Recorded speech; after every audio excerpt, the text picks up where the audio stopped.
saat kondisi berlebihan itu yang perlu dilakukan, berarti kan tingkat permintaannya banyak, tapi si perusahaan nggak sanggup.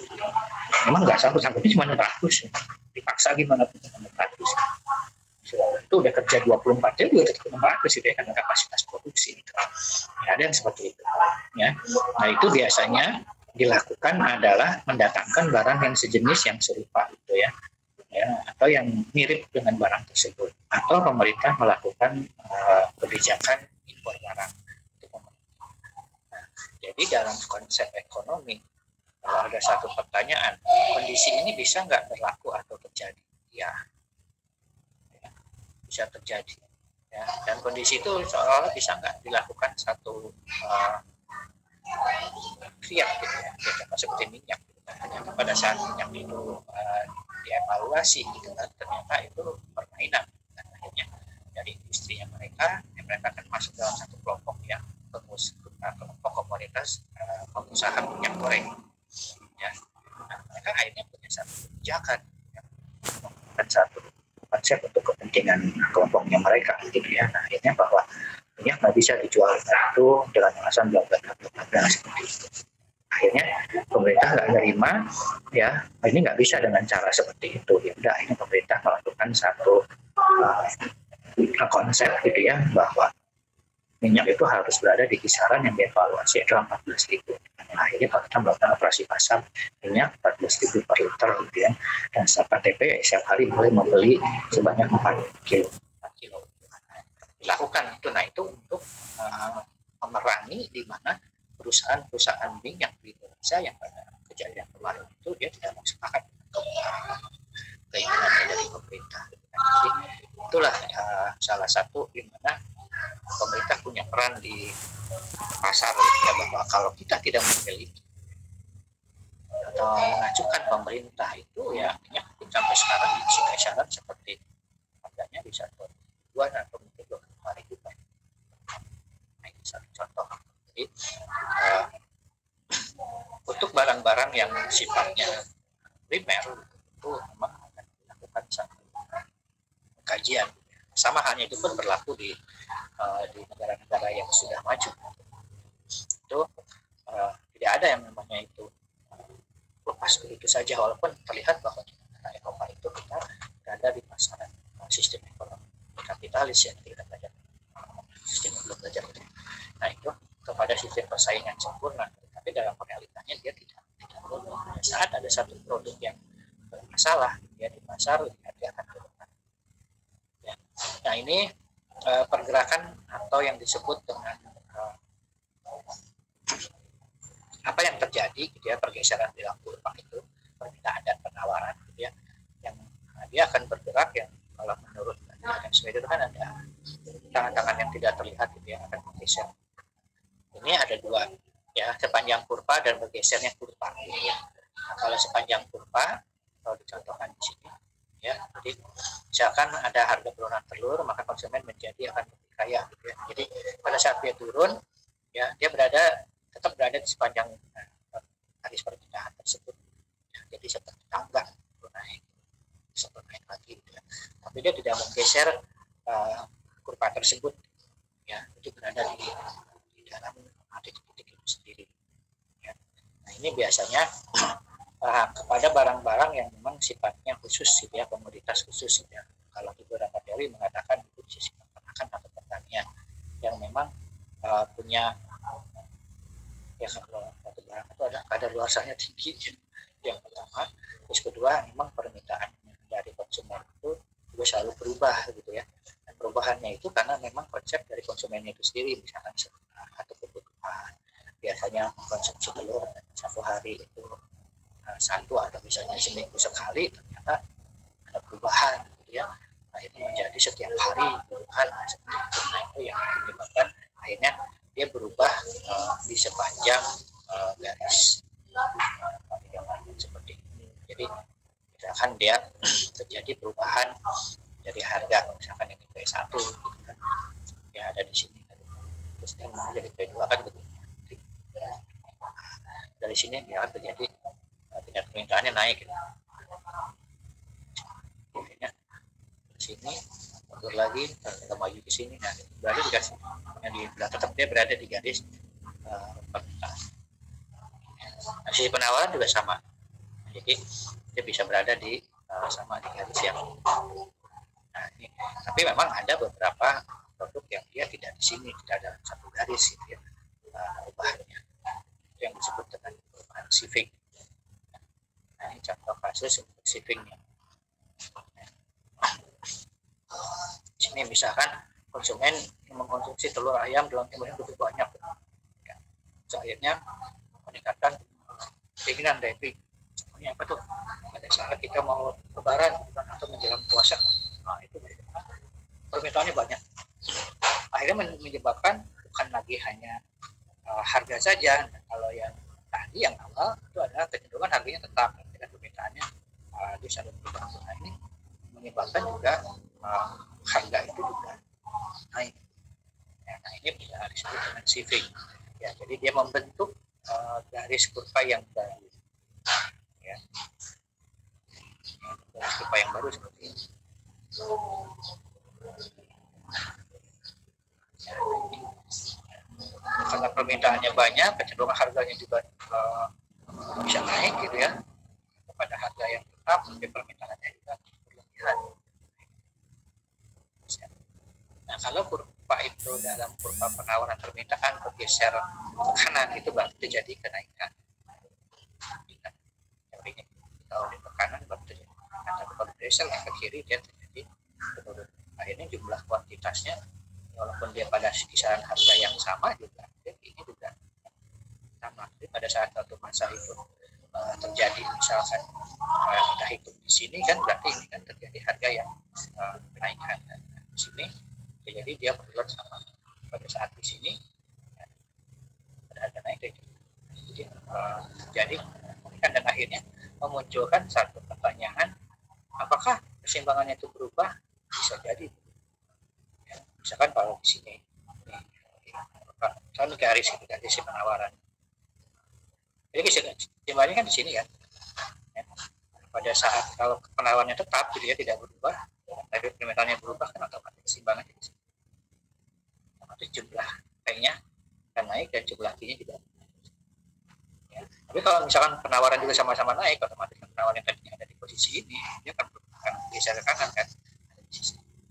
Tapi pada saat sisi penawaran itu terjadi perubahan, equilibriumnya itu nilai harganya tidak akan naiknya tidak akan sebanyak gitu. Hanya salah satu. Itu gambarannya. Jadi pergeserannya bisa berada di sisi garis gitu ya, garis penawaran atau permintaan. Yang kedua dia shifting.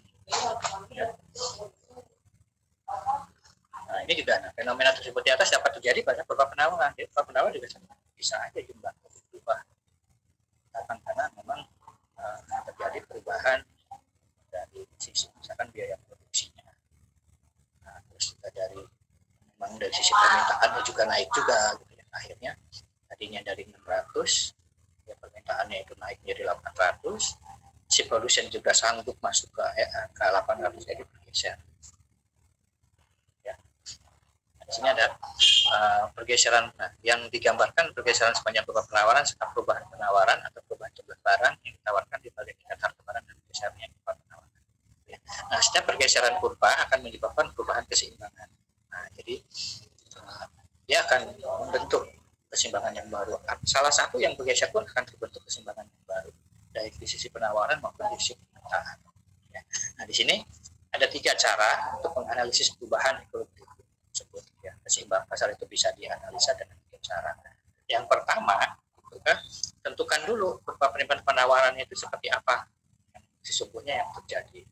Ya, setelah itu tentukan arah pergeserannya, apa ke kiri atau ke kanan. Dari sisi penawaran maupun permintaan berkurang atau dia bertambah. Nah, setelah itu baru kita gunakan sisi schedule berdasarkan diagram tadi di berapa, ditambah lagi dengan kita buat dalam bentuk tabel supaya kita menentukan ternyata harganya di titik ini, ternyata jumlah kuantitasnya di atas kantor. Nah, equilibrium yang baru adalah satu. Ya. Nah, semuanya ini bagi pemerintah akan menjadi satu kajian.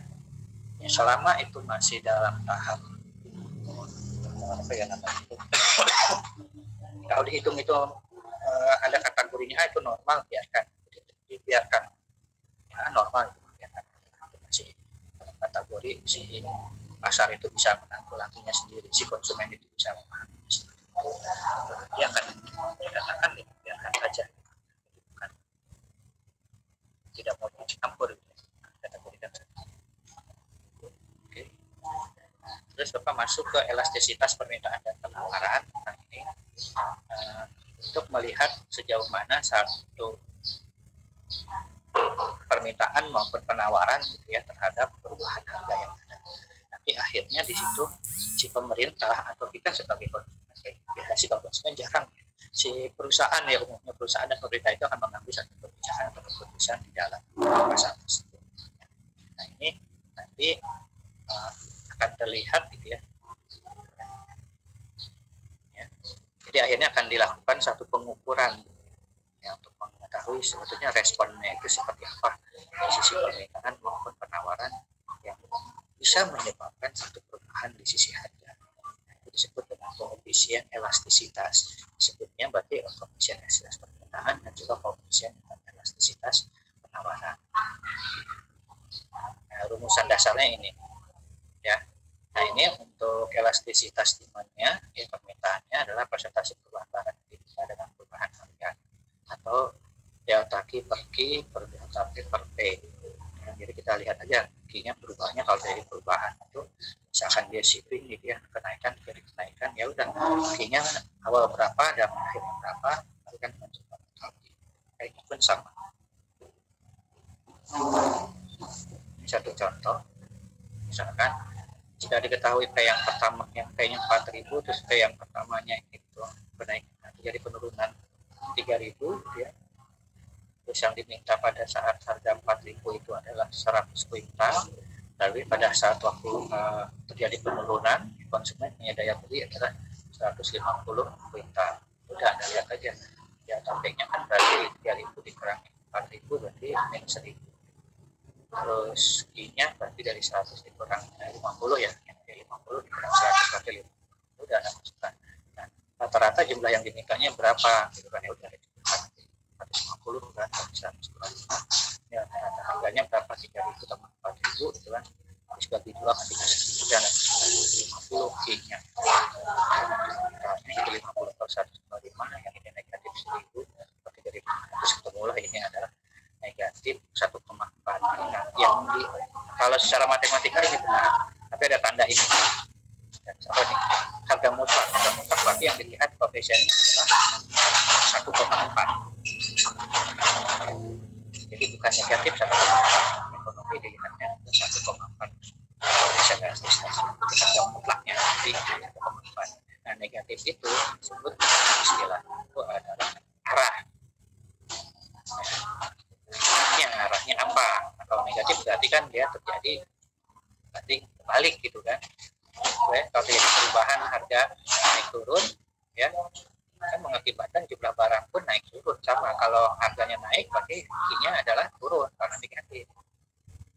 Pada harganya naik Q-nya turun, pada harga turun Q-nya naik. Jadi disebut yang sampai dikasih garis. Garis ini disebut dengan harga mutlak.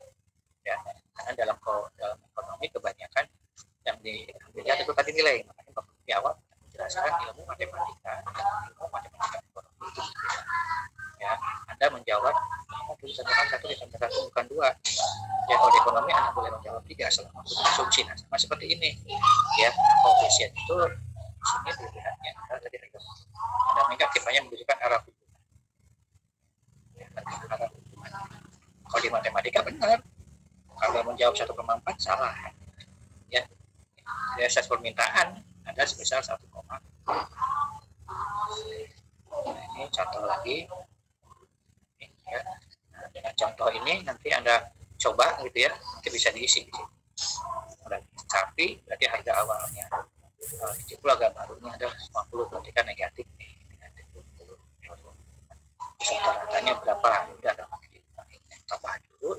27,15 dan 32/2. Ya. Nah, jadi dari contoh ini nanti kita akan bisa mengetahui itu kan sebetulnya elastisitas permintaannya itu berapa. Bisa jadi ada negatif tadi, tapi ingat negatif itu hanya arah.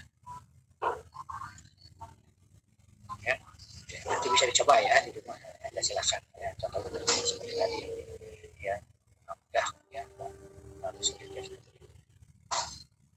bisa ya, pasti bisa. Nah, sekarang kita masuk ke konsep teorinya. Ya, dasarnya ini. Nah, ini hitungannya.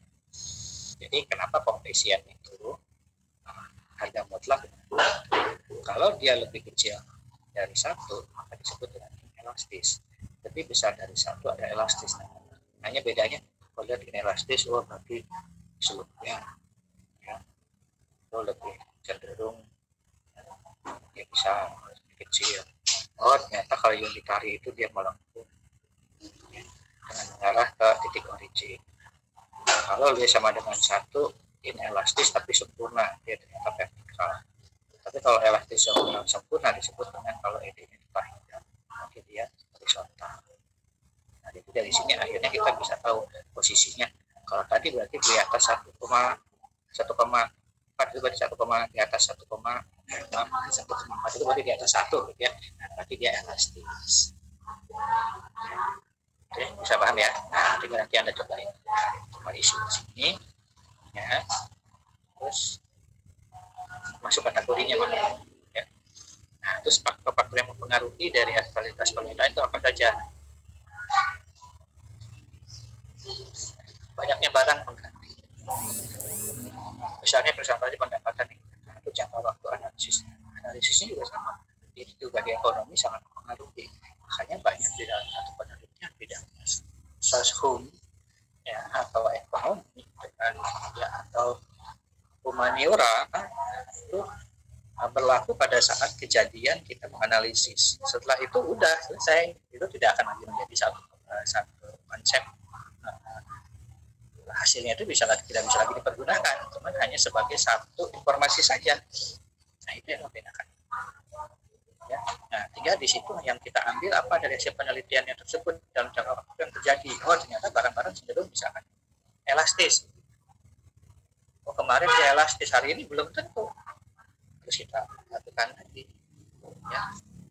Jadi akhirnya sini bisa timbul satu pertanyaan, bagaimana masing-masing faktor tersebut pengaruh terhadap besarnya nilai koefisien elastisitas. Ya, karena Anda bayangkan kalau satu produk itu penggantinya banyak, orang kan leluasa ya untuk memilih. Nah, makanya di persaingan sempurna itu keuntungannya dari situ. Kita dihadapkan dengan satu produk yang cukup baik. Ya. Nah, sekarang masuk ke jenis-jenisnya. Ini untuk ada elastisitas silang, ada elastisitas pendapatan. Kalau silang biasanya dari barang A dan barang B, atau barang X dan barang Y. Itu perubahan barang X dengan harganya yang pembaginya adalah Y. Kalau kita meneliti elastisitas silang permintaannya Y, berarti juga barang Y, nanti pembaginya adalah harganya X. Wajar sih semua. Tapi di situ terlihat apakah dia barangnya substitusi atau komplementer. Ganti atau memang dia betul-betul menjadi bagian atau substitusi. Terus pendapatan, kalau pendapatan nanti arahnya ke barang normal atau inferior. Nah, ini biasanya akibat dari jumlah pendapatan yang seseorang pendapatannya berapa. Jadi akhirnya bisa berubah dan di sisi elastisitasnya itu masuk kategorinya normal atau inferior. Dan yang terakhir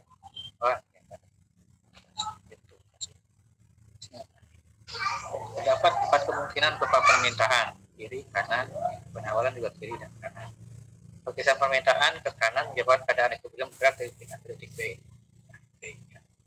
Harga barang naik dan jumlah barang yang diperjualbelikan bertambah dari 5 menjadi 1. Diskusikan apa penyebab masing-masing terjadi dan bagaimana akibat.